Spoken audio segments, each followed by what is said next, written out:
Las Escrituras y las buenas obras. Dos precipicios peligrosos. La verdad de Dios puede compararse a un camino estrecho, flanqueado a ambos lados por precipicios peligrosos. En otras palabras, se extiende entre dos cimas de error. Lo acertado de esta figura puede verse en nuestra tendencia a ir de un extremo al otro. Solo por medio del Espíritu que lo hace posible podemos mantener el equilibrio. De fallar este equilibrio, caeríamos en el error, porque el error no es tanto la negativa de la verdad como la tergiversación de la verdad. Es el hacer chocar una parte de la verdad contra otra parte de la misma. La historia de la teología nos ilustra este hecho de modo gráfico y solemne. Una generación ha defendido un aspecto de la verdad justa y denodadamente. Esta verdad era indispensable en su día. La próxima generación, en vez de andar en ella y seguir adelante, entabló batalla en favor de ella intelectualmente, como una marca distintiva de su partido o facción, y en general para defender aquello que era atacado por otros, por lo que rehusaron escuchar la verdad equilibradora de sus enemigos defendían. El resultado es que los dos lados han perdido el sentido de perspectiva y han hecho énfasis en lo que creían, aunque estaban desorbitados de sus proporciones escriturales. En consecuencia, en la próxima generación, el verdadero siervo de Dios se ve llamado casi a no hacer caso de aquello que parecía tan valioso a los ojos de sus padres, y poner énfasis en lo que aquellos habían, si no negado, por lo menos habían perdido de vista. Se dice que los rayos de luz, tanto si proceden del sol, una estrella o una vela, se mueven en líneas rectas perfectas. Con todo, nuestras obras son tan inferiores a las de Dios que la mano con más firme pulso no puede trazar una línea recta perfecta. Si con todo su ingenio ha podido el hombre inventar un instrumento capaz de hacer una cosa aparentemente tan simple, eso es lo que dice Guthrie en 1967. Sea como sea, es cierto que el hombre, dejado a sí mismo, nunca ha podido guardar una línea recta de verdad entre lo que parecen doctrinas conflictivas. Por ejemplo, la soberanía de Dios y la responsabilidad del hombre. La elección por gracia y la proclamación universal del Evangelio. La justificación por la fe de Pablo y las obras justificadoras de Santiago. Con demasiada frecuencia, cuando se ha insistido en la absoluta soberanía de Dios, se ha dejado de lado la responsabilidad del hombre. Y donde la elección incondicional ha sido mantenida, se ha resbalado y descuidado la predicación sin trabas del Evangelio a los no salvos. Por otra parte, donde se ha mantenido la responsabilidad humana y se ha sostenido un ministerio evangélico, no se ha hecho mucho caso de la soberanía de Dios y de la verdad de la elección, o hasta se le ha ignorado. Muchos de nuestros lectores han sido testigos de ejemplos que ilustran lo que hemos dicho, pero pocos parecen comprender que se experimente exactamente la misma dificultad cuando se hace el intento de mostrar la relación precisa entre la fe y las buenas obras. Si por un lado, algunos han errado atribuyendo a las buenas obras un lugar no justificado en la Escritura, es cierto que por otra parte, algunos han fallado en dar a las buenas obras el lugar que les corresponde según la misma. Si por un lado ha sido un serio error el atribuir nuestra justificación a las obras que realizamos, por otra parte, otros son culpables al negar que las buenas obras son necesarias para poder llegar al cielo, insistiendo que no son más que simple evidencia o fruto de nuestra justificación. Nos damos perfectamente cuenta de que en esto estamos andando en un terreno muy resbaladizo y corremos grave riesgo de ser acusados de herejía. Sin embargo, creemos que hemos de buscar la ayuda divina para enfrentarnos con esta dificultad y luego dejar los resultados a Dios mismo. En algunos lugares el papel de la fe, aunque no ha sido nunca negado, ha sido rebajado, a causa de su celo en dar más importancia a las buenas obras. En otros círculos, que se consideran ortodoxos, y son estos los que consideramos aquí principalmente, solo muy raramente se asigna a las buenas obras su justo lugar, y solo con muy poca frecuencia se insta a los cristianos profesos a mantenerlos con firmeza apostólica. No hay duda que esto a veces es debido al temor de dar bastante importancia a la fe y animar a los pecadores en el error fatal de confiar en sus propios esfuerzos antes de que en la justicia de Cristo. Pero estos temores no deberían estorbarnos para declarar todo el consejo de Dios. Si el predicador habla de la fe en Cristo como Salvador de los perdidos, debe dejar bien establecida esta verdad sin ninguna modificación, dando a la gracia el lugar que el apóstol le da en su respuesta al carcelero de Filipos en Hechos 16:31. Pero si el tema son las buenas obras, no ha de ser menos fiel y no ha de omitir nada de lo que dicen las Escrituras. Que no olvide la orden divina. Quiero que insistas con firmeza para que los que creen en Dios procuren ocuparse en las buenas obras, como lo escribió Pablo a Tito en capítulo 3, versículo 8. Este último pasaje de la Escritura es el más pertinente para estos días de flojera e indulgencia, de profesiones inválidas y de jactancias vacías. Esta expresión, buenas obras, se encuentra en el Nuevo Testamento, en singular o en plural, no menos de 30 veces. Con todo, dada la rareza con que muchos predicadores que son considerados sanos en la fe usan, insisten y amplían este tema, muchos de sus oyentes llegarían a la conclusión de que estas palabras aparecen solo una o dos veces en toda la Biblia. Hablando a los judíos sobre otro tema, el Señor dijo en Marcos 10:19, lo que Dios juntó no lo separe el hombre. Ahora bien, en Efesios 2, del 8 al 10, Dios ha unido dos cosas vitales y benditas que nunca deberían ser separadas en nuestros corazones y mentes, y sin embargo son separadas con frecuencia en el púlpito moderno. ¿Cuántos sermones se predican sobre los dos primeros versículos, los cuales declaran claramente que la salvación es por la gracia por medio de la fe y no las obras? Con todo, cuán raramente se nos recuerda que la frase que empieza con gracia y fe es solo completada en el versículo 10, donde dice, porque somos hechura suya, creados en Cristo Jesús para buenas obras, las cuales Dios preparó de antemano para que anduviésemos en ellas. Empezamos esta serie indicando que la palabra de Dios puede ser tomada por varios motivos y leída con propósitos diferentes. Pero en 2 de Timoteo 3, del 16 al 17, se nos dice para qué son estas escrituras realmente provechosas. A saber, para la doctrina o enseñanza, para reprensión, corrección, instrucción en justicia y todo ello para que el hombre de Dios sea perfecto, enteramente preparado para toda buena obra. Habiendo hablado sobre sus enseñanzas sobre Dios y Cristo, su instrucción en relación con la oración, consideremos ahora cómo éstas nos preparan para toda buena obra. Aquí hay otro criterio vital por medio del cual el alma sincera, con la ayuda del Espíritu Santo, puede discernir si está o no está beneficiándose de la lectura y del estudio de la palabra. El verdadero lugar de las buenas obras. Nos beneficiamos de la palabra cuando con ella aprendemos cuál es el verdadero lugar de las buenas obras. Muchas personas, en su deseo de apoyar la ortodoxia como sistema, hablan de la salvación por gracia y fe de una forma que menoscaba la importancia de la santidad y la vida dedicada. Pero no hay base para tal cosa en las Sagradas Escrituras. El mismo Evangelio que declara que la salvación es gratuita por la gracia de Dios por medio de la fe en la sangre de Jesucristo, y que afirma en fuertes términos que los pecadores son justificados por la justicia del Salvador que les es imputada cuando creen en Él sin respeto alguno por las obras de la ley, nos asegura también que sin la santidad nadie verá a Dios. Que los creyentes son limpiados por la sangre de la expiación, que sus corazones son purificados por la fe, que obra por el amor que vence al mundo, y que la gracia que trae salvación a todos los hombres enseña a todos los que la reciben que renunciando a la impiedad y los deseos del mundo han de vivir sobria, recta y piadosamente en este mundo.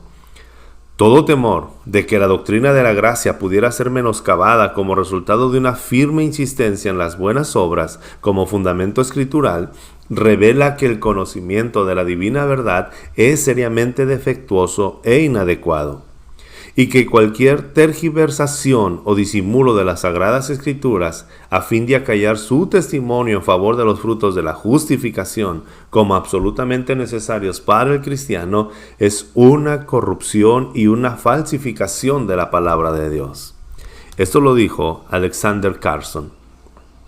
Pero, preguntan algunos, ¿qué fuerza tiene esta ordenanza o mandamiento de Dios sobre las buenas obras cuando, a pesar de ella, y aunque dejemos de aplicarnos diligentemente a la obediencia, seremos a pesar de ello justificados por la imputación de la justicia de Cristo y por tanto podemos ser salvos sin ellas? Una objeción tan sin sentido procede de la completa ignorancia del estado presente del creyente y de su relación con Dios.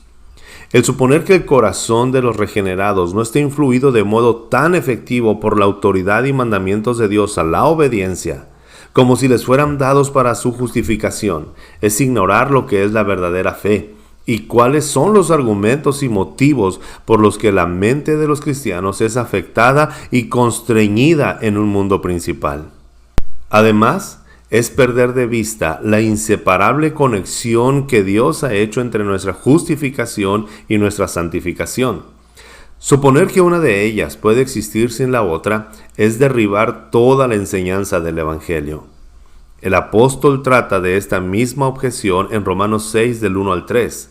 ¿Qué pues diremos? ¿Perseveraremos en el pecado para que la gracia abunde? En ninguna manera. Porque los que hemos muerto al pecado, ¿cómo viviremos aún en él? ¿O no sabéis que todos los que hemos sido bautizados en Cristo Jesús, hemos sido bautizados en su muerte? La absoluta necesidad de las buenas obras. Nos beneficiamos de la palabra cuando por medio de ella aprendemos la absoluta necesidad de las buenas obras. Si bien está escrito que sin derramamiento de sangre no se hace remisión, Hebreos 9:22, y en Hebreos 11:6 encontramos, y sin fe es imposible agradar a Dios. La Escritura de verdad enseña también en Hebreos 12:14, seguid la paz con todos y la santidad, sin la cual nadie verá al Señor. La vida que viven los santos en el cielo no es sino el cumplimiento y la consumación de la vida que, después de la regeneración, han vivido aquí en la tierra. La diferencia entre las dos no es de clase, sino de grado. Proverbios 4:18 nos dice, la senda de los justos es como la luz de la aurora, que va en aumento hasta que el día es perfecto. Si no se han dado con Dios aquí en la tierra, no habrá morada con Dios allá en el cielo. Si no ha habido comunión real con Él en el tiempo, no habrá ninguna en la eternidad. La muerte no efectúa ningún cambio vital en el corazón. Es verdad que al morir los restos del pecado serán dejados por completo atrás por el santo, pero no se le impartirá ninguna nueva naturaleza. Si para entonces no odia el pecado y ama la santidad, ciertamente no los va a odiar o amar después. No hay nadie que realmente desee ir al infierno, aunque hay muy pocos que estén dispuestos a abandonar el camino ancho que lleva al mismo. Todos quieren ir al cielo. Pero ¿cuántos entre las multitudes de cristianos profesos están realmente decididos a andar por el estrecho sendero que a Él lo conduce? Es en este punto que podemos discernir el lugar preciso de las buenas obras tienen en relación con la salvación. No son causa de su merecimiento, pero a pesar de ello, son inseparables de la salvación. No nos proporcionan el derecho de ir al cielo, pero se hallan entre los medios que Dios ha dispuesto para que su pueblo llegue allí. Las buenas obras no nos proporcionan en ningún sentido la vida eterna, pero son parte de los medios, como lo son la obra del Espíritu en nosotros, el arrepentimiento, la fe y la obediencia por nuestra parte, que conducen a ella. Dios ha indicado el camino por el cual hemos de andar para llegar a la herencia adquirida para nosotros por Cristo. Una vida de obediencia a Dios cada día es lo que nos da la admisión al gozo de lo que Cristo ha adquirido para su pueblo. Una admisión ahora por la fe, admisión al morir o al regreso de Cristo en plena realidad. El designio de las buenas obras. Nos beneficiamos de la palabra cuando nos enseña el designio de las buenas obras. En Mateo 5:16 nos dice: así alumbre vuestra luz delante de los hombres, para que vean vuestras buenas obras y glorifiquen a vuestro Padre que está en los cielos. Vale la pena que notemos que esta es la primera vez que aparece esta expresión, y como es generalmente el caso, la mención inicial de una cosa en la Escritura implica su uso e importancia subsiguiente. Aquí vemos que los discípulos de Cristo muestran la autenticidad de su profesión cristiana por medio del testimonio de sus vidas. Silencioso pero explícito, porque la luz no hace ruido cuando brilla.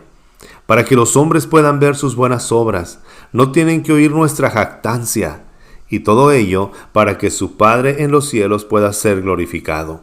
Este es, pues, el designio o propósito fundamental, el honor de Dios. Debido a que el contenido de Mateo 5:16 es tantas veces mal entendido o tergiversado, añadimos otro pensamiento respecto al mismo.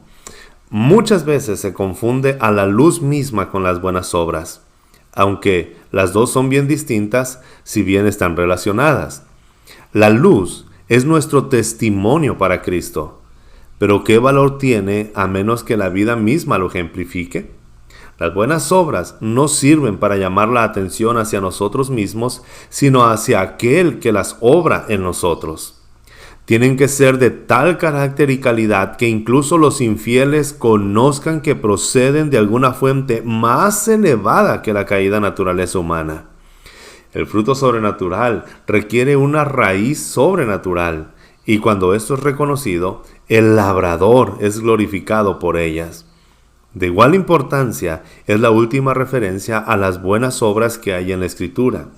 Primera de Pedro capítulo 2 versículo 12 nos dice: manteniendo buena vuestra manera de vivir entre los gentiles, para que en lo que murmuran de ustedes como de malhechores, glorifiquen a Dios en el día de la visitación, al considerar vuestras buenas obras. Vemos pues que la alusión inicial y la final subrayan su propósito: la glorificación de Dios como resultado de su obra a través de su pueblo en este mundo. La verdadera naturaleza de las buenas obras. Nos beneficiamos de la palabra cuando aprendemos por medio de ella la verdadera naturaleza de las buenas obras. Esto es algo sobre lo cual los no regenerados están completamente en ignorancia. A juzgar por lo meramente externo, evaluando las cosas solo por los estándares humanos, son completamente incompetentes para determinar qué obras son buenas en la estima de Dios y cuáles no. Los tales suponen que lo que el hombre considera buenas obras, Dios lo aprueba también, y por ello permanecen en oscuridad total, porque su entendimiento está cegado por el pecado hasta que el Espíritu Santo los vivifica para una nueva vida, sacándolos de la oscuridad a la maravillosa luz de Dios. Entonces, ven que solo son buenas obras las que son hechas en obediencia a la voluntad de Dios, como nos lo dice la palabra en Romanos 6:16. Las buenas obras también son basadas en un principio de amor hacia Dios, según Hebreos 10:24. Se hacen en el nombre de Cristo, según Colosenses 3:17, y son hechas para la gloria de Dios por Él. En 1 Corintios 10:31 nos dice esto. Ahora, la verdadera naturaleza de las buenas obras fue ejemplificada perfectamente por el Señor Jesús. Todo lo que hizo, lo hizo en obediencia a su Padre, como dice Romanos 15:3, porque ni aun Cristo se agradó a sí mismo, sino en todo momento hacía la voluntad de aquel que le había enviado, como él mismo lo dijo en Juan 6, versículo 38. Podría decir, según lo que está escrito en Juan 8:29, podría decir, porque yo hago siempre lo que le agrada. No hubo límites en la sujeción de Cristo a la voluntad del Padre. Filipenses 2, versículo 8 nos dice: Cristo se hizo obediente hasta la muerte y muerte de cruz. Así que todo lo que hizo procedió del amor del Padre y del amor a su prójimo. El amor es el cumplimiento de la ley. Sin amor, el cumplimiento de la ley no es nada sino sujeción servil, y esto no puede ser aceptable a aquel que es amor. La prueba de que toda la obediencia de Cristo procedió del amor se encuentra en sus palabras. El hacer tu voluntad, Dios mío, me ha agradado y tu ley está en medio de mi corazón. Salmo 48. De modo que todo lo que Cristo hizo tenía como propósito la gloria del Padre. La frase Padre, glorifica tu nombre, escrita en Juan 12:28, revela el propósito que tenía delante de sí nuestro Señor constantemente. La verdadera fuente de nuestras buenas obras. Nos beneficiamos de la palabra cuando nos enseña la verdadera fuente de nuestras buenas obras. El hombre no regenerado es capaz de ejecutar obras que en un sentido civil y natural, aunque no en el sentido espiritual, son buenas. Pueden hacer cosas que externamente, en cuanto a su materia y sustancia, son buenas, tales como la lectura de la Biblia, el ayudar al ministerio de la palabra, dar limosna al pobre. Sin embargo, el móvil principal de estas acciones, su falta de piedad, las hace harapos de inmundicia a la vista de Dios. El hombre no regenerado no tiene poder para ejecutar obras en un sentido espiritual, y por tanto está escrito, no hay quien haga lo bueno, no hay ni siquiera uno. Romanos 3:12. No pueden, no se sujetan a la ley de Dios, ni tampoco pueden. Esto es lo que nos dice Romanos 8:7. Por tanto, incluso el pensamiento de los impíos es pecado. Proverbios 21:4. Ni son los creyentes capaces de pensar un buen pensamiento o ejecutar una buena obra por sí mismos. Segunda de Corintios 3:5 nos enseña esta verdad. Filipenses 2:13 nos recuerda esto. Es Dios que obra en ellos tanto el querer como el hacer por su buena voluntad. Jeremías 13:23 dice, ¿mudará el etíope su piel y el leopardo sus manchas? Así también, ¿podréis vosotros hacer bien estando habituados a hacer el mal? Los hombres no pueden esperar uvas de los abrojos o higos de los cardos, ni tampoco buen fruto, o sea, buenas obras del hombre no regenerado. Hemos de ser creados primero en Jesucristo, según Efesios 2:10, tener el Espíritu Santo dentro de nosotros, según Gálatas 4:6, y su gracia implantada en nuestro corazón, según Efesios 4:7 y 1 Corintios 15:10, antes de tener ninguna capacidad para hacer buenas obras. Incluso, entonces no podemos hacer nada aparte de Cristo, según nos lo dice en Juan 15, versículo 5. Con frecuencia deseamos hacer lo bueno. Con todo, según Romanos 7, versículo 18, no sabemos cómo hacerlo. Esto nos hace poner de rodillas pidiéndole a Dios que nos haga aptos para toda buena obra, obrando en nosotros lo que es agradable delante de Él por medio de Jesucristo. Puede leer Hebreos 13:21. De este modo, somos vaciados de nuestra autosuficiencia y comprendemos que todas nuestras fuentes se hallan en Dios, como dice el Salmo 87:7. Y con ello, descubrimos que podemos hacer todas las cosas por medio de Cristo que nos fortalece. Lo que está escrito en Filipenses 4:13. La gran importancia de las buenas obras. Nos beneficiamos de la palabra cuando nos enseña la gran importancia de las buenas obras, condensándolo todo lo posible. Las buenas obras son de gran importancia porque por ellas glorificamos a Dios, según Mateo 5:16. Por medio de las buenas obras cerramos la boca de aquellos que hablan contra nosotros, 1 de Pedro 2:12. Y por medio de ellas damos evidencia de la autenticidad de nuestra profesión de fe. Santiago 2, del 13 al 17. Es en extremo conveniente que en todo adornemos la doctrina de Dios nuestro Salvador, según Tito 2:10. Nada da más honor a Cristo que el que los que lleven su nombre sean hallados viviendo constantemente a semejanza de Cristo y en su espíritu por medio de su ayuda. No sin razón el mismo espíritu que hizo que el apóstol pusiera un prefacio concerniente a la venida de Cristo para el mundo, para salvar a los pecadores, con la frase, palabra fiel y digna es esta. También le dictó, palabra fiel es esta, para que los que creen en Dios procuren ocuparse en buenas obras. Tito 3:8. Tito 2:14 nos sigue diciendo: en realidad espero incluso que seamos celosos de buenas obras. El alcance de las buenas obras. Nos beneficiamos de la palabra cuando nos enseña el verdadero alcance de las buenas obras. Este es tan extenso que incluye el cumplimiento de nuestros deberes en toda relación en que Dios nos ha colocado. Es interesante e instructivo notar la primera buena obra, así descrita en la Sagrada Escritura, a saber, el que María de Betania ungiera al Salvador, según es escrito en Mateo 26:10 y Marcos 14:6. Indiferente a la censura o a la alabanza de los demás, con los ojos puestos solo en el señalado entre 10,000, María derramó sobre el Maestro su precioso perfume.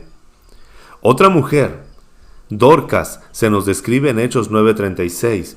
Se menciona también como una que abundaba en buenas obras. Después de la adoración, viene el servicio glorificando a Dios entre los hombres y beneficiando a otros.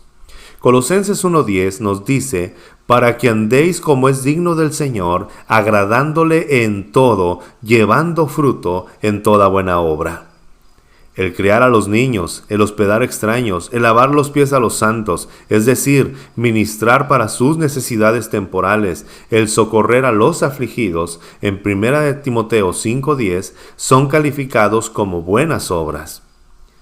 A menos que nuestra lectura y estudio de las Escrituras nos hagan mejores soldados de Jesucristo, mejores ciudadanos del país en el cual vivimos, mejores miembros de nuestros hogares terrenales, es decir, más amables, cariñosos, generosos, enteramente preparado para toda buena obra, esta lectura nos ha aprovechado muy poco o nada sin estos cambios.